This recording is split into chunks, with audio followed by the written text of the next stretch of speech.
Thank you for joining us wherever you are. This podcast episode is brought to you by the Old Ways Actual Play team. This actual play uses the RuneQuest rules by Chaosium Incorporated. This actual play is performed by adults and in an adult setting. Strong language, mature scenes, and rune magics are on the way. As this is our Glorantha, we will remind listeners that it may vary from the one you already know and love. And now, on to the show. Thank you for joining us again on another episode of the Old Ways Podcast. I am your storyteller, Storyteller Mike, and my pronouns are he, him. And I am welcoming you back to another episode of 6 Seasons in Sartar as played through by the Old Ways Podcast. At the top of the show, what we'd like to do is thank you, the Patreon supporter, and we would like to offer the rest of our listenership a chance to check out what we have to offer at patreon.com/theoldwayspodcast. Jump over to YouTube, give us a subscribe there, and jump in on all the visual fun to come. And now we will begin with player introductions. To my right. Hail and well met, all. I'm Heather. I am playing Lysanna of Cliffshield, a young apprentice healer of the Haraborn and initiate of Ronalda. I am the daughter of the healer Nyana Call and granddaughter to Lysanna, a chariot rider in service of the Feathered Horse Queen. Let our journey begin. And to Heather's right. This is Morgan, and I play Elara. Our pronouns are she, her, and Elara worships the great goddess of earthquake, Marangor, which means I walk with fire for the rest of my days. Indeed. At the end of the table. This is Jake. I'm playing Vargast, son of Gordanger of the Twice Blessed. And I am finally a man. Isn't that just so wonderful to say, right? You can finally exclaim. Yeah. We'll want to make sure everyone can hear you say that you're finally a man. Orlando, bless you. Over and over again. Yes, indeed. And last but most certainly not least. Hi, this is James, and I'll be playing Finn. Not only is he finally a man, but hopefully by this point he will finally have found his way back down from the hills and taken a bath. Yeah, I don't think the bath is going to help, but that's just something that sort of comes with the path that Finn has chosen to walk. Yeah. Okay. We're going to dial the clock forward a little bit. The seasonal clock, say you. And so for references, several weeks have passed, and we look back at the Vale. We sort of part that spiritual curtain to look back in on our Glorantha, which of course will vary, as mentioned in the introduction. We are now on Water Day, in Stasis Week, in Fire Season. This is a really important week for the entirety of the Vale. One of the reasons why it's really important is that in a couple of days, the Feast of Sartar is on the calendar. So this is a feast named after the king of Sartar, big shock, but it's a place when all Sartarites in their own places are going to be celebrating their country. This is also something to think about while you're under the yoke of lunar occupation. And so it's very common in this day to be a little muted because no one wants to upset any potential lunar scouts or give away positions.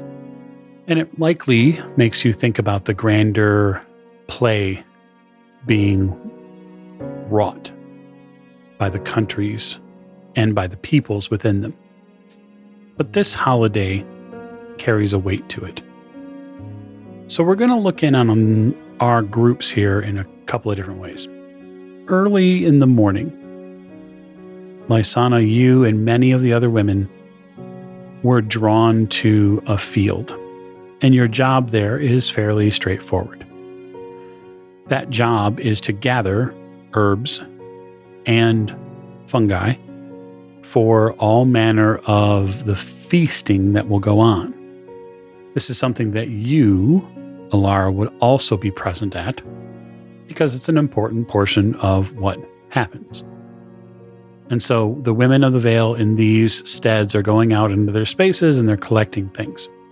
And so I wonder, while the two of you are there,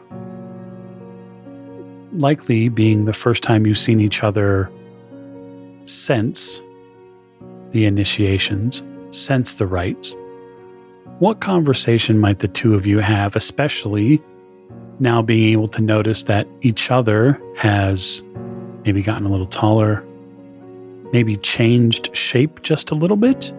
Certainly in Lysanna's sense, right? That's something you would key in on probably fairly quickly, Elara, is that Lysanna has a much more womanly shape now. That is very evident. Clear that Arnalda is blessing her. And two, for you, Lysanna, Elara is a little different. The markings on her legs are unique.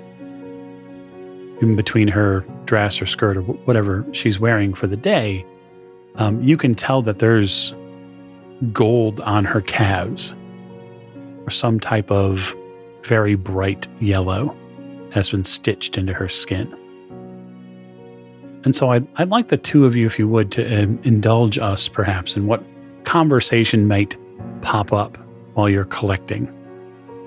I see that those are unusual. I've never seen runes of that color before. Forgive me. I don't mean to stare. They're not the usual runes that most of the women around here wear. Oh, Elara brightens up and she almost looks like she has fire behind her eyes, and she says, "Oh, those are a gift from the great goddess Marangor." Yes, the earthquake, the shaker of the world. I see. That makes sense. Do you know that Arnalda and Marangor are sisters? I do indeed. Arnalda sung her praises when I spoke with her.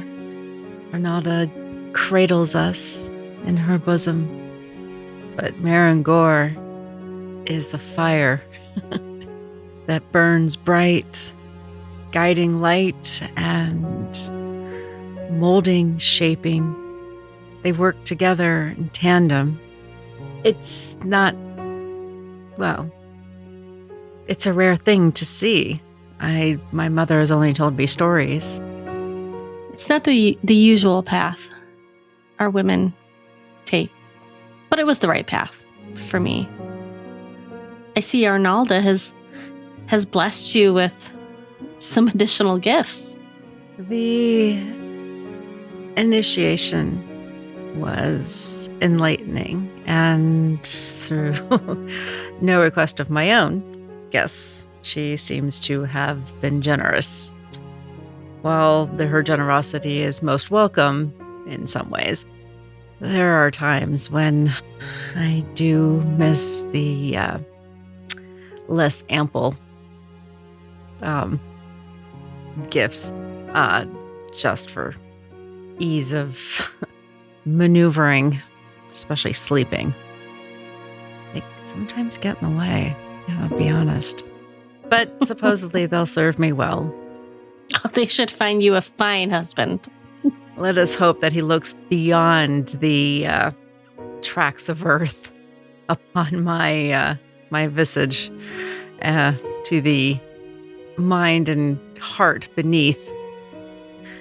Because this, for what it is, will eventually dip and, well, it won't be quite the perky mountains that they are now. At least my mother keeps telling me that. I think me becoming through the passage into womanhood has freed her tongue, for I have heard more than I think I cared for since.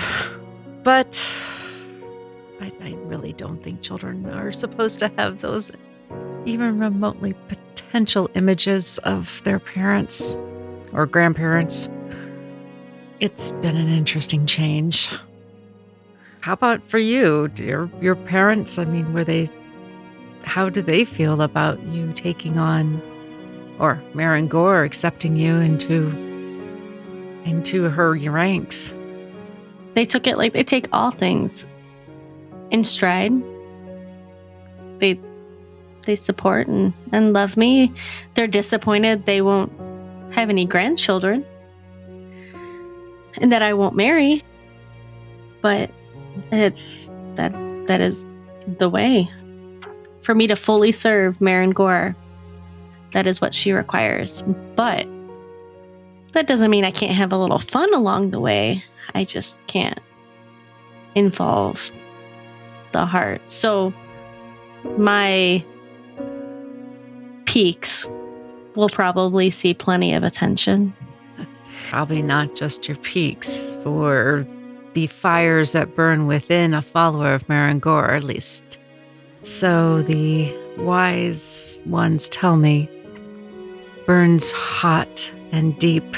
And if there are a few things that I have heard and overheard and really wish I hadn't heard, through the creation of new life, it is that men love things that burn hot and deep.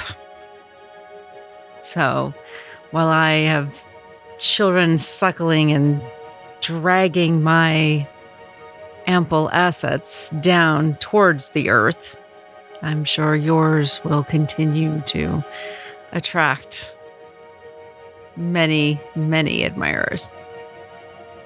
I'm not too worried about that yet. I'm still learning about myself and my body and what I need and what I can do. So while this goes on, I would like just to go around a couple of skill rolls, if you would. Plant lore would be one. If you have plant lore, you could roll it. And then treat disease or treat poison. And I'll just ask from the two of you to make whatever skill roll is your highest. You just need to be able to identify what you're picking. Would help, right? Yeah. That is a 25 under 35 for plant lore. Okay. If that's your highest skill, then you're good there. Oh, actually, treat disease is a 40. Okay, you can roll treat disease too if that's what you'd like. That's a 77. Okay. Or 40, so much better with the plants. Morgan, how does Elara do? Elara was wondering if she could use runic inspiration. Ooh. Okay. Because she's only got a 10 in all those skills. So what rune would you like to call on? Let's call on the Earth rune, because that seems the most logical. It does seem very logical. I would agree with you. So for runic inspiration, go ahead and roll your rune. Like an 84 out of 10. Okay. So that is a failure. Mm-hmm. Do I add my Earth rune to my... Oh, yeah, because it'd still be a failure, no matter what. Okay, yeah, never mind. You're rolling the Earth rune first. Can you remind me how it works? I'm sorry. It's okay. So, yeah, you roll runic inspiration, you call the rune, and then I have to agree that it's available. Oh, that's right. And it's once per session. And then once you roll it, provided it's a success, you get bonuses to the actual roll you need to make.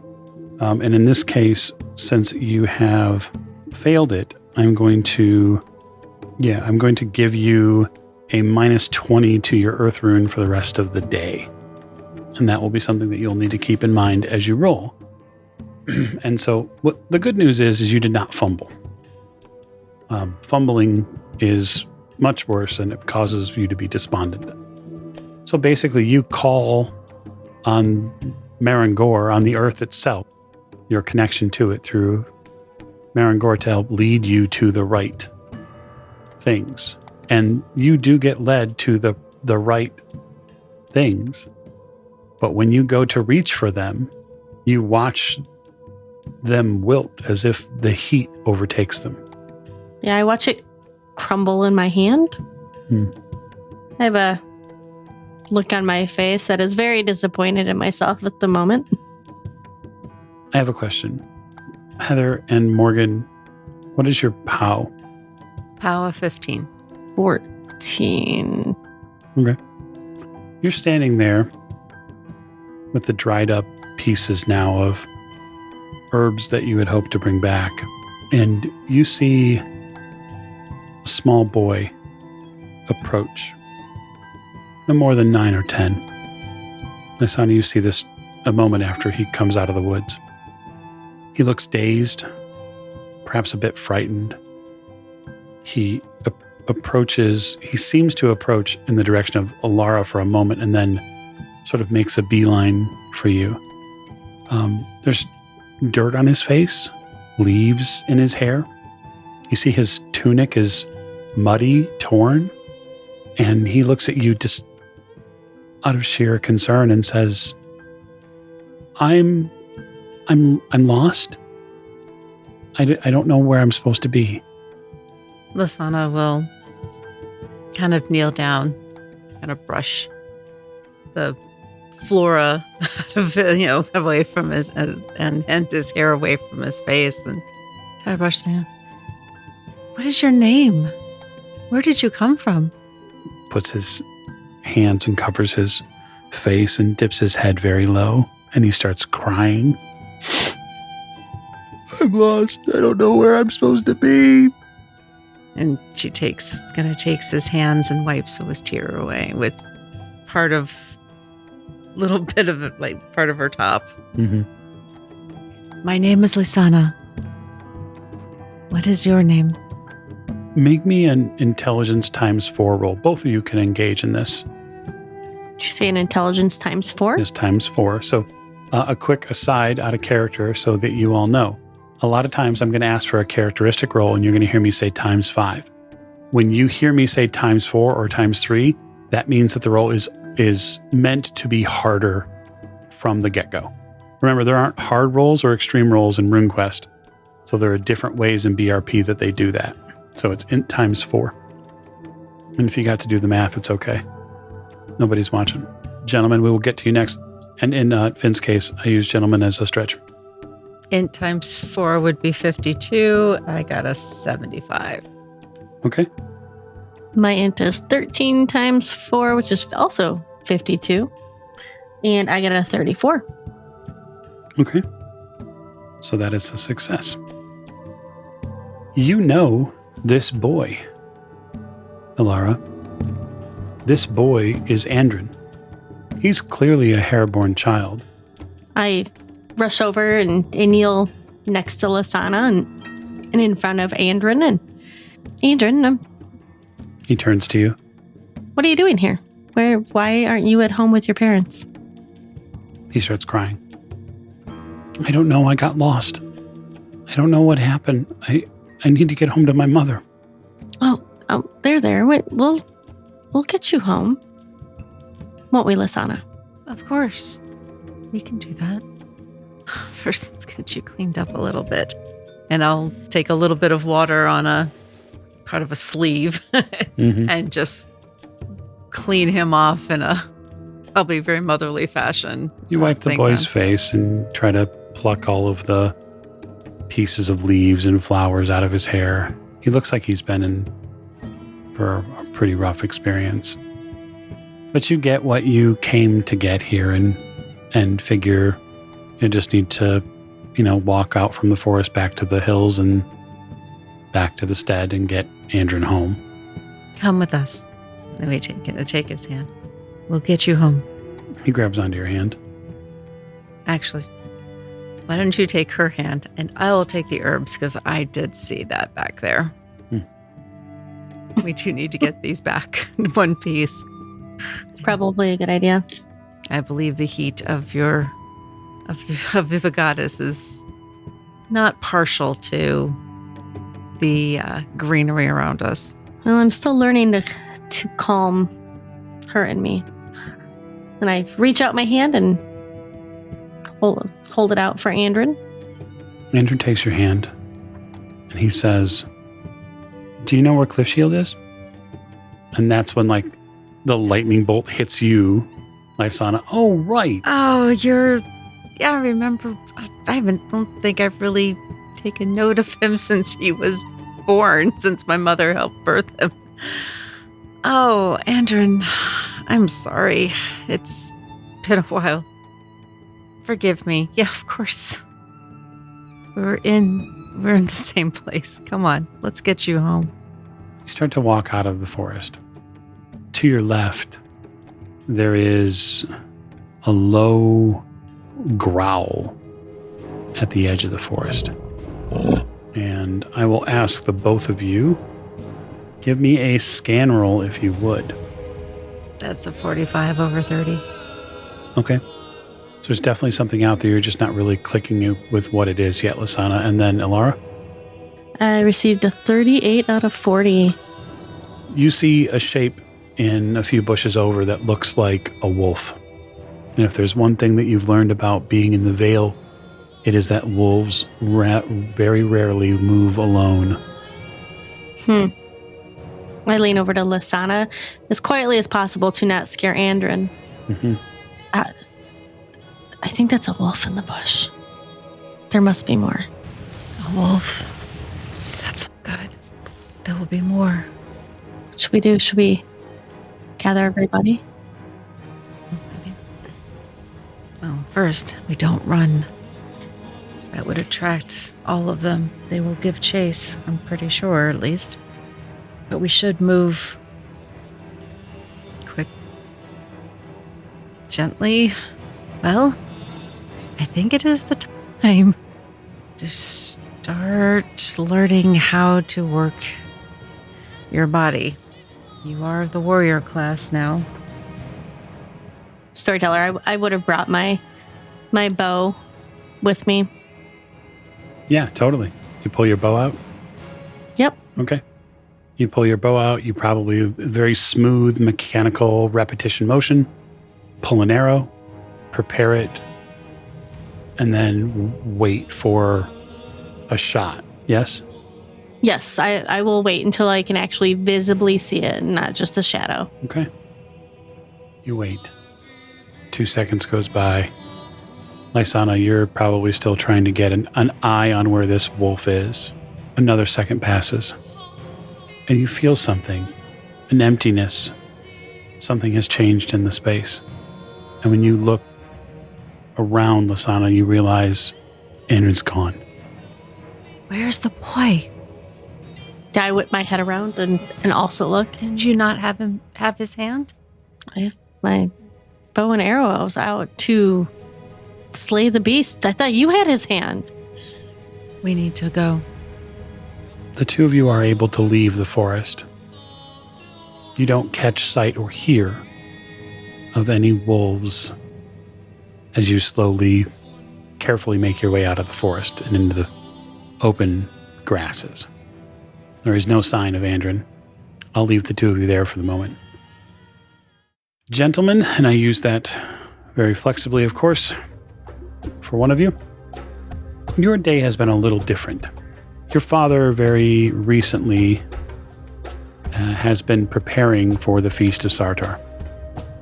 You know, just like many of the other men here in the Vale, the feast and the celebration of Sartar is very important.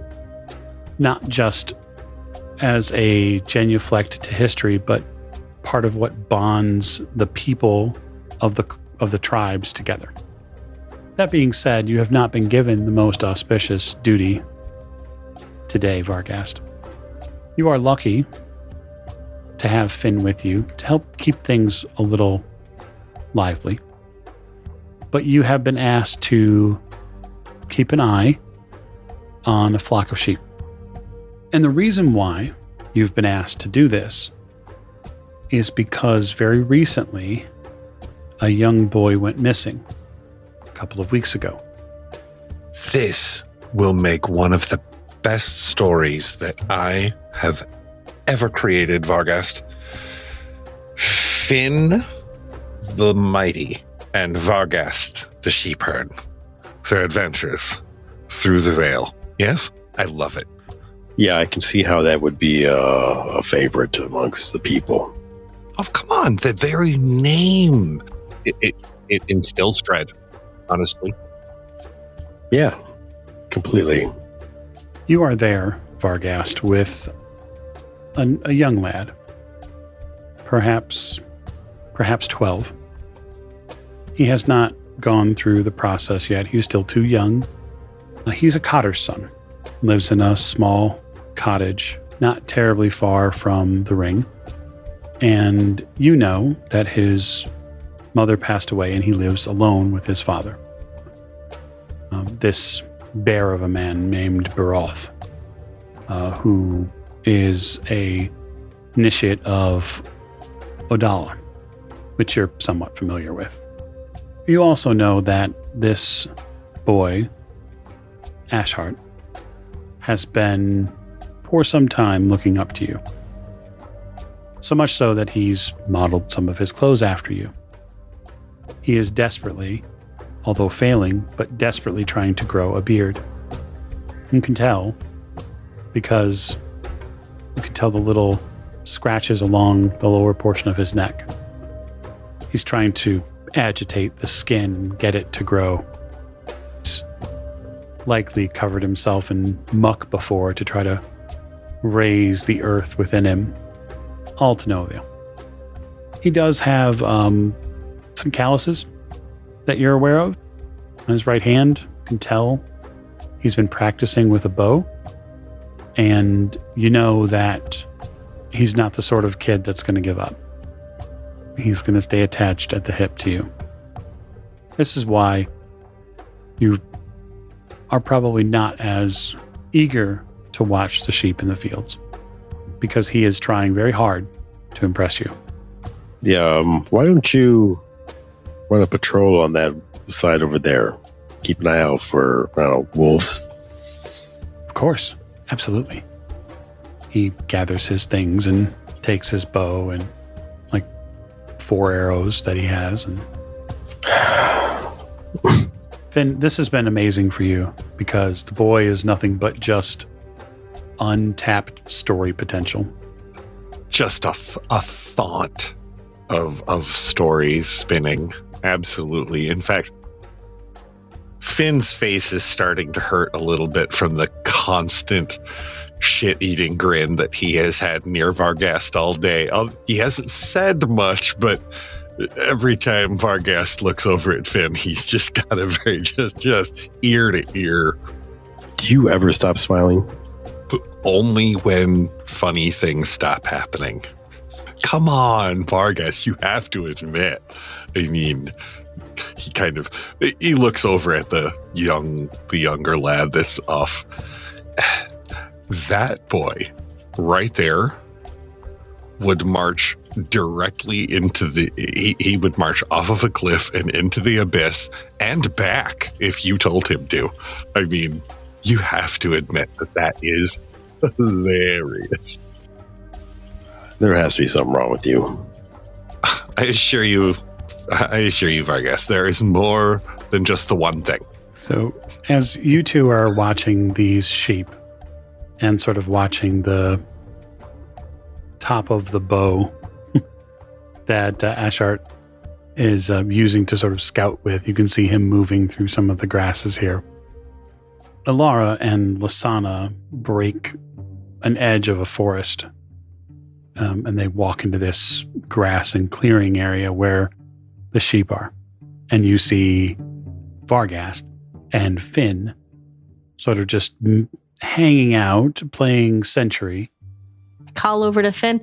Hey, it must be nice to sit around all day there. I know, he says, clearly sitting around. Where do I get that job? I go over to Varghast. I let these two bicker. Okay. Varghast, we have a missing child. Another one? Another one. There's been more than one. Well, yes. A week or two ago. One of our own here in Cliffshield has gone missing. Mara, what was his name again? Andrin found us gathering. What was that? A wolf? We think there may have been a wolf. He was there with us one minute. We were trying to get him back. He was lost. And then he was gone. I mean, I turned to Asher. Boy, here. He turns around and hustles back. You see Asher who the two of you ladies are somewhat familiar with. You know him because he talks a whole lot about Varghast. He's the Varghast cheering section. It is known. He comes back and... Yes, my lord. There's a boy missing in the woods. There might be wolves out there. Run to the village and get my father and the other men. Of course. He hustles off. Now, for character knowledge, Varghast, you would know that Kyogre is the boy that went missing a couple of weeks ago. Son of Tarn of Riverbend. I'm not saying that name because it's important. I wouldn't possibly give you the first name and then the stead because it's important. You may want to remember that. So Kyogre, son of Tarn of Riverbed Stead, vanished 2 weeks ago. He did so during a cattle raid in the Simbari lands. So just so that the players are aware, cattle raiding is very common. It is usually a game that is used to sort of expend a lot of the energy in young men so that they have something to do.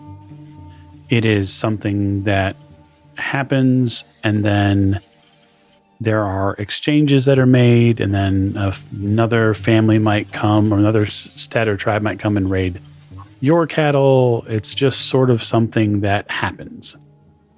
It has been known to, on some occasions, create enemies. But this time, in this raid that happened a couple weeks ago, Kyogre was lost. He has not been found since. And that's something that you would 100% know.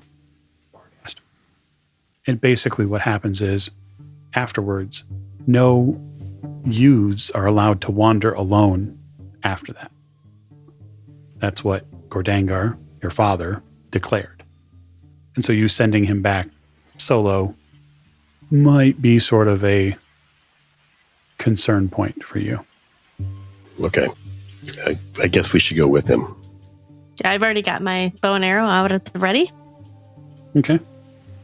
Finn stops looking at Elara's legs for a moment. I'm sorry. What? Where are we going? I was distracted. I take the boy's hand. Come. Let us get you back to your father and inform the men. Are you talking about Ashart? Yeah. Okay. I was like, wait, Andron's gone. Who are you trying to grab? Ashart looks a little despondent. Sort of like he's being mothered. And you see him deflate a little bit. I am old enough to walk on my own, mother. There is a second internally where it's like, that hurts a little. I'm not the adult here. I don't want to be the adult here. But I am an adult. Okay. I see how it goes. That's fine. But you can't get far ahead of us. First of all, the chieftain has declared it, and you would not want to get on the chieftain's bad side.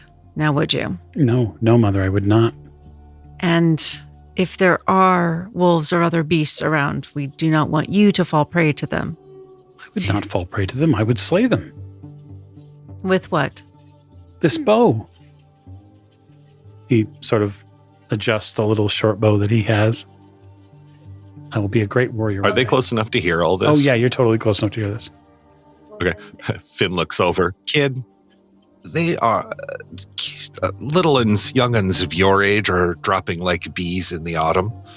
And frankly, her ladies, gestures over at Lysanna, have not geared up enough to replace you guys yet. So go back to the tribe, huh? He looks at you sort of strange. I will stay close enough to not be a danger, but yet still be on guard. I would very much appreciate it if you would protect us. Now, shall we go? Of course. Yes, lead the way. Yeah, youth sets out on a sturdy but reasonable pace. His legs are pretty short by comparison, so he's not hard to keep up with. I catch Vargas' eye just for a moment with just that look of whatever works for me. And I follow after. So you get back to the village, that place where the ring is closest. And you're heading back to see your father? Well, really, the first man I run into. Oh, okay. We'll say that the first man you run into is your Uncle Savan. Uncle, there's a boy missing in the woods. There might be wolves nearby. All right. He turns, and you hear him say something in a language that you're familiar with, but maybe not 100%. It sounds like he's speaking in Storm Tongue, and he makes this call. And when he does, like the echo of his voice echoes through the village. And not more than a minute or so later, you see a couple of men come running up towards him. And he reiterates what you've told them. And they head out in different directions to hunt for wolves. Savan says, perhaps another Telmori incursion? I don't know. I didn't see it. One of the ladies here. So for you ladies who might not be familiar, at least directly, Savan is the rune priest of Orlanth and also Vargas' uncle. Good day to you both. Who is this youth? The one missing or the one in front of you? He speaks of one missing. Who is missing? The young boy, Andrin. You see Savan sort of look around. Interesting. I saw him here a few days ago, perhaps a week. He was working with Harvar, the redsmith. He came upon us when we were gathering for, the baskets in my hand, when we were gathering for the festival, and he looked terrible. He looked like he had been in those woods for who knows how long, or had taken a tumble. Or he was scared and lost and was unsure of where he was. It was, I almost didn't even recognize him if it hadn't been for Elara. We immediately tried to bring him back, but overheard sounds in the forest. Elara prepared. She believes it's wolves, and then he was gone. And the sounds left, but I know they chilled me to my bone. It is understandable. The skies have been very strange lately. Nephew, investigate this. Find this boy. Speak to whomever you need to. Yes, Uncle. Savan walks off. I would like your lady's help since you were the last one to see him. And Finn, you can come along too. I chuckle under my breath. The best kind of invitation.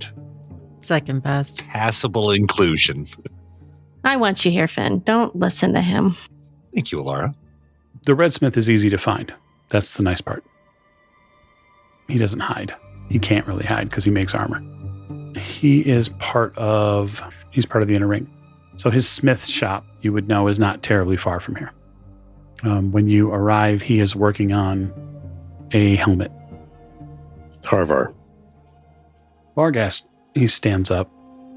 When he stands up, ladies, you think a bear stands up, like on its hind legs. He is a rare creature in the fact that he is larger than Vargas.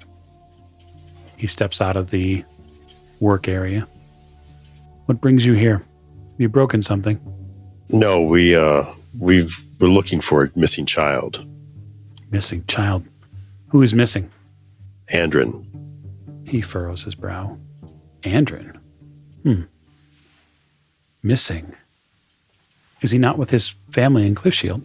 These ladies say that they ran into him in the woods and tried to help him until he slipped away. Well, I doubt that myself or Afhar have seen him. The last I knew on Wild Day evening, he was spending God Day and Freeze Day with his family in Cliffshield. He went from there he went from here to there. He has been a good hand to have nearby, but that is all I know. When did he leave to go to back home?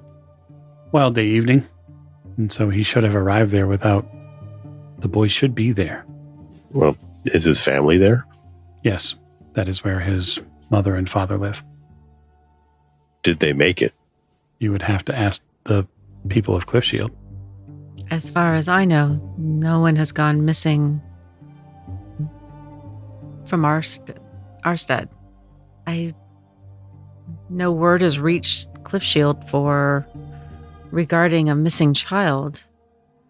But then again, we've been busy with preparations, and this close to a festival, there's always inevitably a few women who just cannot hold out. Women. Have you considered asking Morganeth about this? Perhaps she can see something. That may be. She can help. That would be my recommendation. Thank you. So if you're going to track down Morganeth, there's likely one spot you're going to have to go to, and that's the riddle. It's usually where she's at. I will go. Okay. You cannot. I will go. Men can go there. They simply cannot go in. Well. And you know that your fellow That's what I initiates meant. and priestesses are probably like, hey, why don't you keep a little bit of a respectful distance? But you can all certainly go there. Yeah, why don't we go there then? And Finn and I will just stand back a ways. Absolutely. We'll bring you the information as soon as we have it. So approaching the riddle is, I would just say for you men, a little bit like approaching the inside of a church in our modern day, provided you give reverence to churches. It feels like a place of importance, and it feels like a place where you could step the wrong place and cause some serious social problems. The riddle outside is covered in flowers at this point. It's summer. The vale is in full bloom, as are all of, very recently in fire season, Eularia has had her work, and so the love-in is likely still continuing, even though her Holy Week is done. There are an awful lot of women here from the various steads. This is also where you're going to drop your herbs off, so you have that opportunity. Yes. And then far at the back, the two of you spy the head priestess of Ernalda, the blind Morganeth, who gives you sort of that school teacher vibe, the one where you likely get your hands smacked for doing wrong things. That's the total vibe she gives. If there was a comp, it would be like the Blues Brothers nun with the ruler. This lady is ominous. She's not mean, but she just has an air about her, and it sort of extends through this portion of the Vale. Unless you know her a little bit more. Right. But you two approach, so Elara and Lysanna approach Morganeth. Mother, we are in need of your guidance. What is the trouble? And perhaps your sight. Perhaps the earth can guide us. There is a child missing, right from here in Cliffshield. It is troubling. This is the second child missing, yes? Yes.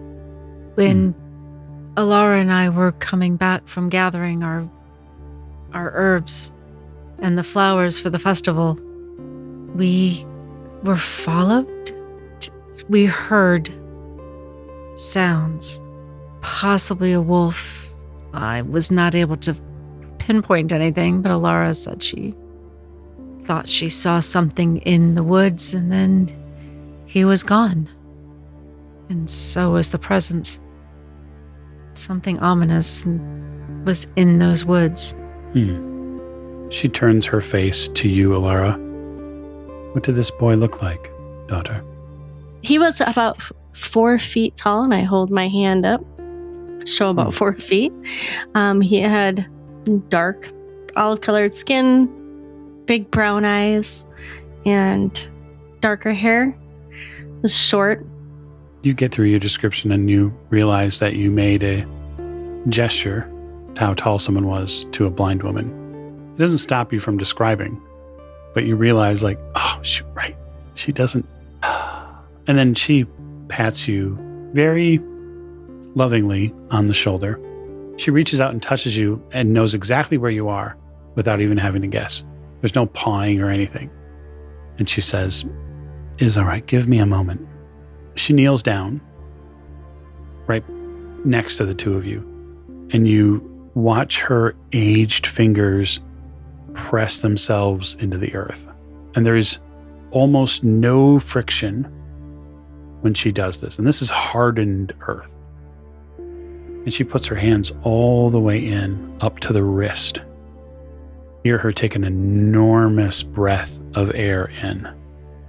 And for Finn and for Vargast, you feel a vibrational wave come from behind you towards the riddle. It feels like the earth ripples for just a half second under your feet. And then she exhales and brings her hands out of the earth. And she rubs them together and opens her palms, and they are empty. And she says, "Mother Earth has not received their bones." And she looks very despondent. Kyogre, the boy who was missing from the cattle raid, Mother Earth has not held him.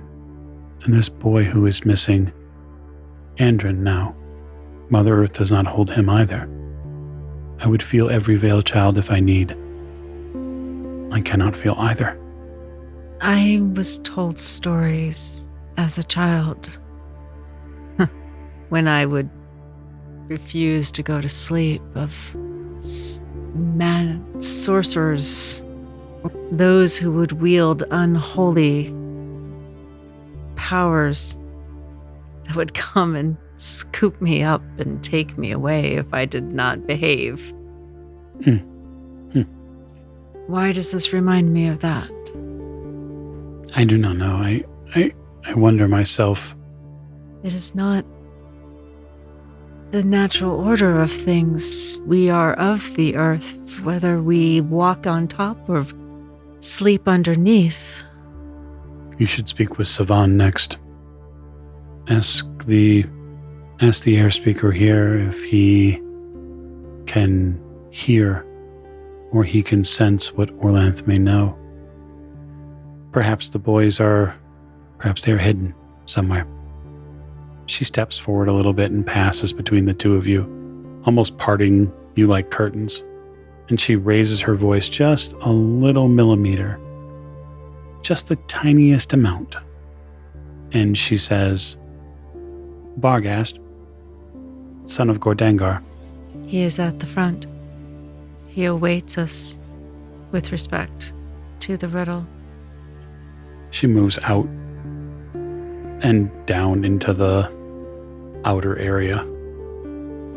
You heard her call you, Vargast. Oh, did I?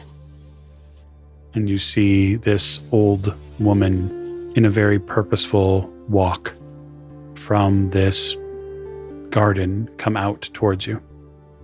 Mother? Child, you will speak with your uncle.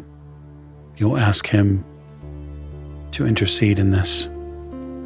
If the boys cannot be felt by the earth or seen by the air, we may have another problem.